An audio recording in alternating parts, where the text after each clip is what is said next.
පීත විමාන කතාවේ සඳහන් කරනවා එක කාන්තාවක් වැටකොළු මල් 4ක් පූජා කරලායි දෙව්ලොව යන්නේ. ඒ අජාසත් මහරජුන් නිදිකල මහසෑය දැකලායි ඒ මල් පූජාව සිදු කරන්නේ. එහෙමනම් ඇය පූජා කළේ වැටකුළු මල්. අපි පූජා කරන්නේ මල් පරම්පරාවේ තියෙන වංශවත්ම මල්. ඒ පින්නතුනේ නෙළුම් මල්, ඒ පින්නතුනේ පිච්ච මල්. අපි පූජා කළේ ඒ මල්.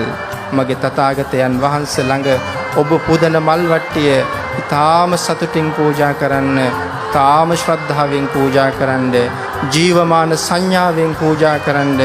අමාමෑණියන් වහන්සේ එදා වගේම ඔබට පිහිට වෙනවා. අමාමෑණියන් වහන්සේ අද එදා වගේම ඔබට පිහිට වෙනවා. කවුරුවත් හිතන්න එපා තථාගතයන් වහන්සේ පිරිනිවන් පෑවා කියලා. කවුරුවත් හිතන්න එපා තථාගතයන් වහන්සේ අපි අතහැරලා ගිහිල්ලා කියලා.